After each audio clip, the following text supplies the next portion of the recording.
Okay, so I have done since I don't have note cards, so I've just done a piece of paper. I've just done bullet points, not like written out a whole speech. So we're just gonna jump right into it.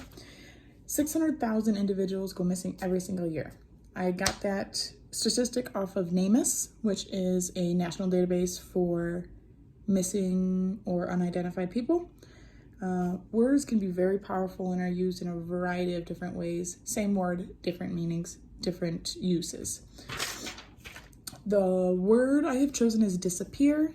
The origin of that is actually English, dis and then appear, which is derived from a French term that I cannot pronounce. It is disparitir. Basically, it just translates to vanish. First definition I looked was on the Oxford English Dictionary. Cease to be visible is the number one definition. Second definition is to be lost or go missing, becoming impossible to find. Second dictionary I looked at was Cambridge. I will attach the works cited for all of those in the Dropbox. First definition being if people or something disappear, they go where they cannot be seen or found. Second, to no longer exist.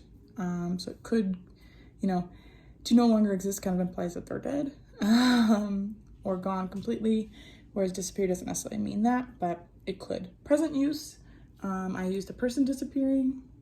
The first article I looked at was they studied the psychological symptoms that people, loved ones of a missing person experience, actively while that person is missing. So it goes through all of the hardships and mental symptoms that they go through. Second one of the big reasons I chose this word was the career that I'm pursuing. So I am going to Raffaele to get my associates, then I will transfer to get my bachelor's in criminal justice. I plan to pursue a career in for a homicide detective. So always been very fascinated by missing persons, homicide cases, as crazy as that sounds. So that's kind of why I chose this word. Second example that kind of ties into that article about symptoms of missing persons, or the psychological symptoms behind that. My uncle, he got some trouble. He had been on the run from the law for about 15 years. We didn't know where he was, didn't know if he was dead, didn't know if he was alive. I know it was more of a toll on my grandmother and my mother just because they had more time with him. I was a young child when he went, so that's why I chose that. Second present use is I tried to find something that wasn't necessarily like, oh, I lost my keys, and I went with Alzheimer's. So their memory is disappearing, their mind is disappearing.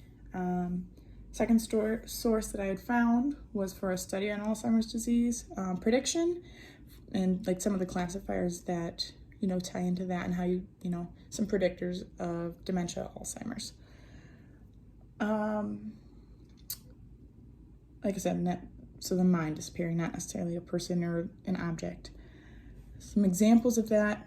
I don't have two examples. I do have one, but I work because it's a lot. I worked in an Alzheimer's unit for 2 years. I still have my CNA. I don't use it as much anymore, but I worked in an Alzheimer's unit, and there's different stages. Some people, it's very onset where they are stuck in a time. The one lady, she was stuck in World War II. She would go through periods of she'd coming out thinking she was still in the war. Then there's other people who could tell you who the president is, who could tell you what day of the week it is. They just were a little more forgetful I would just say more forgetful, like, oh, I already ate breakfast this morning, things like that.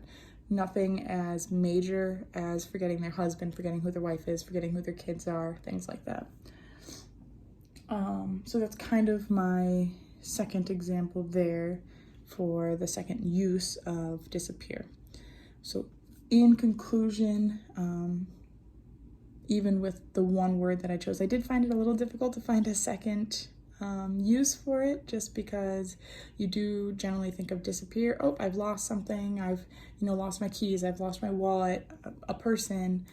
So I tried to Also, you know, it could be a psychological thing, it could be a mental thing.